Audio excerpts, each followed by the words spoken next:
everyone. My name is Lina Twine and welcome to Stylist Fashion UGTV. Today we have a wonderful guest. He is a stylist, an entrepreneur extraordinaire. You might have seen his work before and just not known that it was him. We have Phupho Gumede. How are you, my love? I'm good. How are you? I'm good, thank you. Thanks for taking the time. Thank you so much for having me. Have this conversation. So, yeah, what brings you to Kampala all the way from South Africa? Firstly, this cosmopolitan. Obviously, I'll have. Thank you so much. Hi everyone, this is Phupho Gumede, and obviously, I'm gonna have a cosmopolitan hair. So, what brings me to Kampala? I'm here for. I had an appearance yesterday at the Kampala Style branch. Yeah, and I saw the look. It was giving everything that. Oh, really? To give. Oh, yeah. Thank you so much. Denim. Yeah, you looked amazing. Thank you so much. I was wearing a local, as a Ugandan fashion designer, Mickey's designs. Yes. Absolutely talented. I called him on Thursday. Okay. And we just went back and forth with the ideas, and in an hour we had already locked down what we want the look to be, and the following day he started on it. He was done by the end of business day. Oh wow. And I only saw the outfits when I was here in Uganda. Yeah. Okay. That's amazing. What are your thoughts on the Ugandan fashion scene? Because I know South Africa is a whole other ball game, but what do you think about here, what we're doing? I love how Ugandans take fashion seriously. I love it so much. You can see in the events they host. You have the Kampala events like the Kampala Style branch. You have events like the ASPAs. Like the magnitude of fashion events in Uganda is humongous compared to South Africa. So I vibe with that. Yeah. Okay. Any faves? Any faves? Fashionistas, maybe. I don't know. I love Bettina. Okay. Love her. Yeah. I met her 2 years ago when I was here for the ASPAs. I love obviously Zari. I've worked with her before. Such a sweetheart. Love Sheila. Love her style. She has like that badass. Yeah. Like badass chic style. That's cute. Love Abrams, such a force in the fashion scene. Absolutely. Who else? Yeah, Dinah, she's a designer. I don't know if you know her. She's also very good. I've worked with her before. Her quality is impeccable, and her turnaround time is also amazing. So yeah. Yeah. Okay. What do you love most about Uganda? Let me be here fishing for compliments. Oh my God. People in Uganda are very nice. Okay. So you guys won with that. Yeah. And I just love also the weather. Like it's never extreme. Yes. You know, if it's hot, it's not like unbearably hot. Right. If it's cold, it's not like unbearably cold. Yeah. So I love that. Okay. All right. The biggest thing, and you had mentioned her name, Zari. The biggest thing that I think so far that we know you for is having styled the cast of Young, Famous and African. Tell me about that experience. How you even got the gig? So that was interesting, by the way. Thank you. Very fortunate to have styled the cast of Young, Famous and African, but also on the second season came back as the HOD, head of wardrobe, making me the youngest HOD in Netflix history. Actually, I was only 22 when that happened. Yeah. It was very interesting. It was dealing with big personalities, very interesting personalities from all over Africa. So you have, besides the fact that everyone is a star from where they come from, so they expect the treatment to also be like that, which is valid, and also what I noticed is the difference in mannerisms, and like people from Nigeria might have a different approach compared to people from Uganda, compared to people from Tanzania, compared to people. So just outside of the actual work, just interacting with the different personalities who are at different stages in their careers, and also having an insight in their personal lives, and also have to factor that in. It taught me a lot on how to deal with people. Yeah. And yeah. Did you have to deal with like super diva behavior?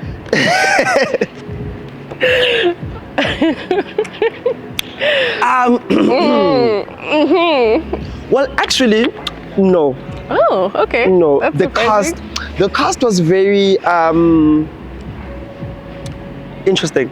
But I don't think there was any time where I felt like I'm dealing with an impossible person, because they also wanted it to work. They also wanted it to come out looking beautiful. The only thing is, I think the jealousy between the cast members of having to share me with each other. Because I mean, a stylist is someone very close to you. Like that person is responsible for your look and how you come outside. So everyone just wanted to make sure that I'm giving them the best time, the best attention. I'm thinking about them 24/7. And like, I mean, Zari would call me at 11 p.m. and be like, I know we've already had a fitting, but I'm really worried about tomorrow's shoot. And then Annie would have me come to her whole penthouse at 2 a.m. So that was the interesting part about working with the different the powerhouses that they are. Okay. How did you capture like their personality while also like putting in, of course, that flair that you have? Because I noticed that each of them, they kind of had like a running motif with the styling. So how did you noticed? You picked it up? I picked it up. Love it. A fashion girl. So it's very important for every client the reason a client comes to a stylist is because they want to achieve something. And it's very important for, as a stylist, to mainly incorporate their motive with the reason why they called you in. So it was quite easy because I got to spend time with them, and I got to see what each person wants is like, and what they want to come across as, and what message are they trying to send in the 8 episodes. So, and that is how we wrapped. I came up with that different styles. For example, Zari, we did a lot of blazers, a lot of tailoring with Zari, because it's Zari the boss lady. You know, I wanted to give that CEO-ish vibe, but also keep it very, very high fashion. And with Annie is a fashion girl. She likes taking risks.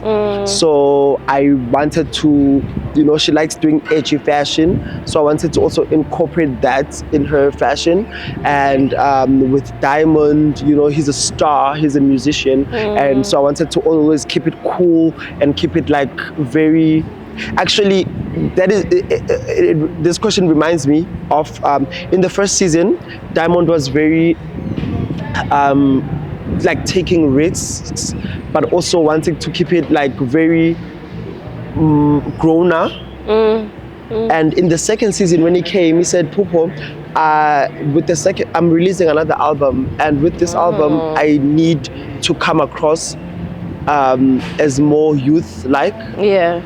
So we had to scrap everything we did in first season and say, okay, now this is what the message we're trying to come across. We want you to be young, fun, and relatable to the kids. And that is how his second season styling was like. So I think the reason why you need a stylist plays a very important part in the outcome of how things end up looking. There are a few looks that I wanted to just see if you could tell me the story behind really quick. Like this black look. The beaded. So this is Annie Idibia in custom Gert Johan, or not custom, sorry, straight off the runway, Gert Johan Couture. Gert is like a big designer in Africa.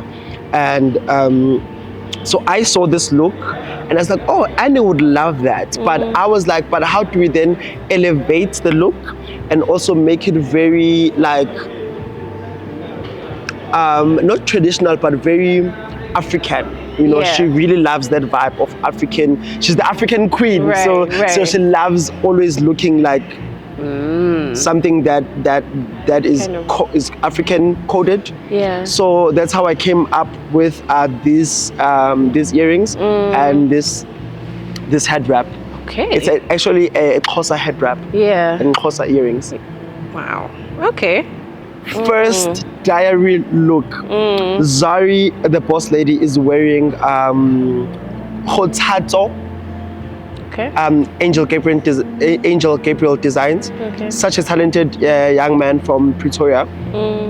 So I really wanted us to come back with a bang, you know. So like the first diary session, it's you have skin, you have the feathers, the drama, but you still have the blazer. So it's what I was talking about. All of Zari's looks were incorporated around the entire Zari the boss lady, but we elevated to make it like not like your normal blazer. Right. Okay. Let me get this.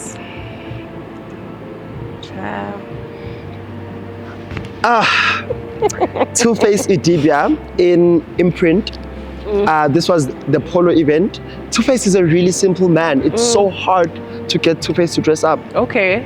Yeah. Because he really like the simpler it is for him, the better. The better. So I hid this suit from him until the morning of the event because I knew he was gonna get overwhelmed with like the print design, the print. But when he saw it, he loved it, and he was just like, "Yeah, we're doing this." And I came with the hats. I was like, "Yeah, the Alexander McQueen shoes, sharp, everything." You know, he's really a simple man. He's just that he wants things broken down to their simplest form. He doesn't like too much. Yeah. Okay. Let's take it back in time a little bit. Okay. Your first gig was at 13. That's crazy to me. How? Oh, how did you find that out? Girl. Okay. Azuma. Okay. I think the FBI should call you. The CIA should call you. I have a business card ready for that. Yeah.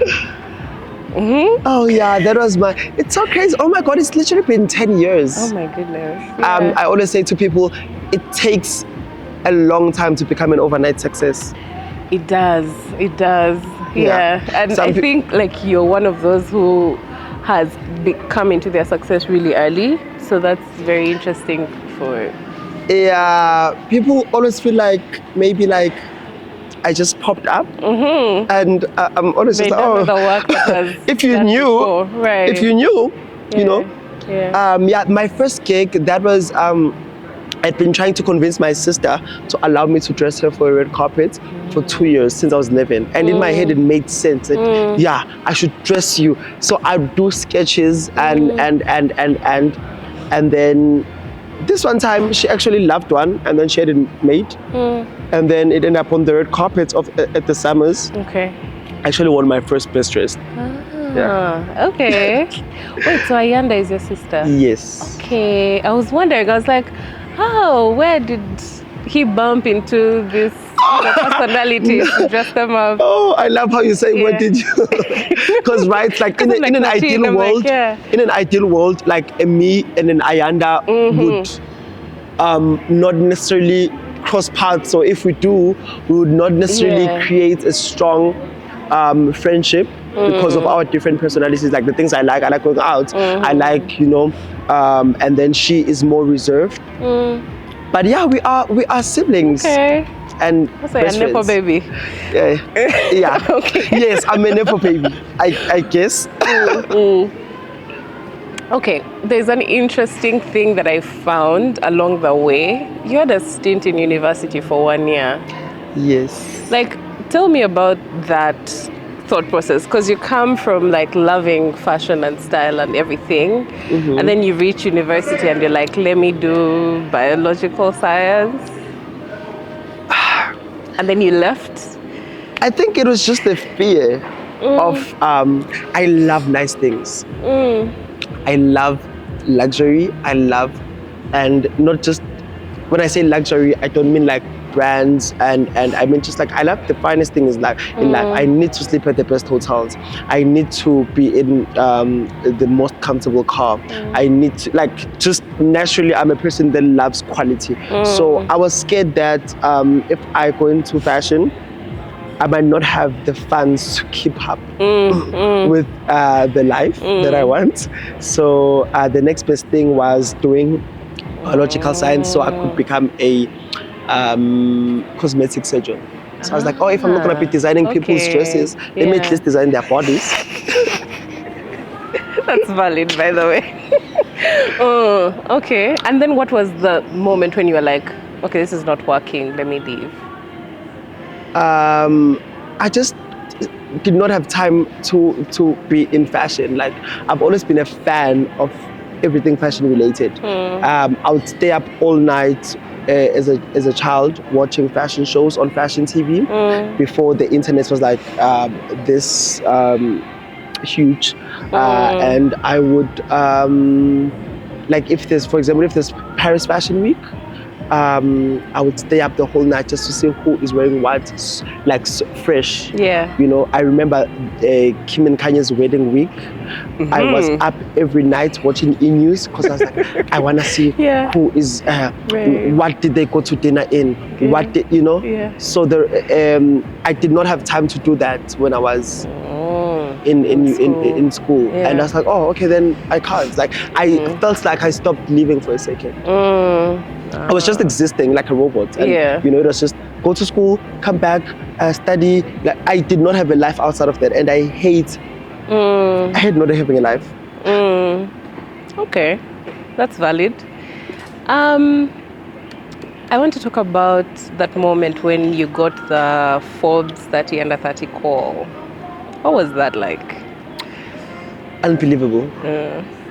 I mean, it's Forbes. You know? And I was like, I remember when we went to Botswana to shoot the potential cover. So even when you're at the shoot, you still don't know if you've made it into the list. Oh wow! That is how how long the process is. Almost a year. Oh my goodness! So you're proving why you need this, why you deserve this, why, you know. So I was so in disbelief when I got the call, so excited, but still in disbelief, like, why me? You know? And then I remember when we were in Botswana, I was in a room and I looked around and I was like, surely this is a joke, because we just came straight from COVID. Yes. So in our class of 30 under 30, the people who were in the running for the cover, there was Dr. Brett. He's an actual doctor. There was Sandra from Nigeria, who does energy and solars. There was Charlotte from Kenya, who does stoves that reduce emission. And there were, so basically there were people who, when I looked around, I was like, oh my God, these people actually do serious things that help people in real life. Like, how did they pick all these people and then they're like, also Phupho? Like, you know, but that was, I was having an imposter moment. But yeah, I mean, when the cover came out, I was like, actually, I deserve this. I deserve to be here. I'm also as important in the work that I do as these people, you know. Was it something you had always aimed for? Like, you had always looked up to being featured in Forbes? Or was it something that just like came and you're like, oh wow, this is nice, I'll take it? Never in my wildest dream did I think I'd be on Forbes. Because I mean, Forbes is a current affairs and business magazine. So why would they have me? Like, but when it happened, I was like, my world got opened up. I started dreaming of things that I did not. You know, there's a saying that says, a frog in the well knows not of the great sea. Basically, there's an entire new world that exists outside of the one that you know. So when I was on the cover of Forbes, it showed me that I can actually get anything that I set my eyes to. Nothing is off limits. Is there something that you want, that you have your eye on? An accomplishment, an award, something, I don't know. It would really be cool to be in the BOF 500 list. That would be nice. I think that's my next big manifestation. Yeah. So if you guys know anyone who can make that happen. Business or fashion, I hope you're listening. BOF, call me. Imran, call me. And still on dreams, do you have like a dream styling client who you'd love? I have an idea of who I think your dream styling client would Who be. is that? Kim K. Kim Kardashian. Yes. I mean, Of course. who else? Who else? Oh, Yeah. I would die. The things I would do to Kim Kardashian, Right. like the whole universe would gag. If I'd get the opportunity to style Kim, like the whole universe would be on a standstill because I would have so many points Everything on pause. that I Have to wanna watch. Yeah. prove. Yeah. But again, Lady Gaga would be a dream. Lady Gaga carries clothes so well. Yeah. She transforms with each garment. She embodies. She goes with the character. You know, and, she comes with the character. It's not just the hair, the makeup, the clothes. She embodies what she needs to be. So that would be a dream for me. Yeah. To style Lady Gaga. Lady Gaga and Kim Kardashian. Let's put it out there in the ether. Can we talk about your personal style? Because I think it's so interesting. Like, to me, I think it's like really flashy, it's sexy, it's understated when it needs to be. I don't know how you would describe your personal style. I think I have a really versatile sense of style. The thing about style is, the most important thing about style is knowing when to and knowing when not to. I think so many people, or so many stylists, not mentioning names, but so many stylists miss when it comes to that. Yeah. Like, you must be able to arise to the right occasion. It's like dancing. You need to hit the step when the beat drops. Yeah. Because if not, it just looks messy. Yeah. So I love being over the top when I have to. Like if it's a fashion event, then yeah, sure. If it's a dinner, let's do a dinner look. If it's a lunch, let's do a lunch look. If it's a chilling by the pool, talking about fashion, let's do a chilling by the pool, talking about fashion look. Yeah. You know, I think that is knowing when to and when not to is such a very important factor in how I choose my outfits and how I style myself. But I also love being the best dressed anyway. So, and I think you accomplished that usually on any occasion that you show out to. So thank you. Yeah. I'd rather not go to an event if I don't feel like I'm the best. So before I leave the house, I already know I'm the best dressed. I don't even need to see anyone else's outfits. Yeah. And have you ever had a moment where you were like misplaced for an event? Like either, you know, there's sometimes it's an event where you are not aware of the vibe beforehand, and so you like show up and you're just like, I'm a peacock among hens. What's going on? This is the only time I've ever felt that was a couple of years ago at the SA Style Awards. Imagine being overdressed at a Style Award. Yeah. No, I think people really played it safe that year. It was not my fault. It's their fault. Yeah. Not my fault at all. So, yeah, I was wearing like a denim jumper, and that was not my fault at all that they decided to play it safe. Okay. But yeah. Okay. What are your favorite places to shop? Designers? Like where do you, for you yourself? I love a white t-shirt. Every time I see a white t-shirt, it's like I'm seeing it for the first time. I'm so gagged. I know white t-shirts hate seeing me coming. I'll always get a white t-shirt. If I'm leaving the house, chances are I'm gonna come back with a new white t-shirt. Yeah. And then I love shoes. Obsessed with shoes. Okay. I get a new pair of shoe. Every time I do something, I'm like, oh, Yeah. okay, I deserve a pair of shoes. Oh, okay, I It's your sweet treat. Yeah, it's my sweet treat. Oh, I left the house today. I deserve a pair of shoes. Wow. Wow. So I love shoes. Also, I love the longevity of shoes. Yeah. I love pieces that I can always recycle and rewear. But also, I love statement bags. Statement black handbag will always have my heart. Like the one you are carrying today. It's a bit off camera, but stunner. Okay. Obsessed with it. Yeah. All right. I think we've come to the end of this, but I wanted you to blind rank some looks of yours. Okay. Oh my God. I have a few looks, and I just want you. Now, here's the thing. There are only 5 looks. So I want you to rank them 1 through 5 without knowing which is coming next. Yes. Oh my God, Yes. this is the hardest thing I've ever had to do. Yep, let's get to it. Starting with this pink. Number 5. 5. This was the Durban July custom Angel Gabriel. Loved it. Loved it so much. I was there with Brand Tanqueray. Amazing. Okay. This.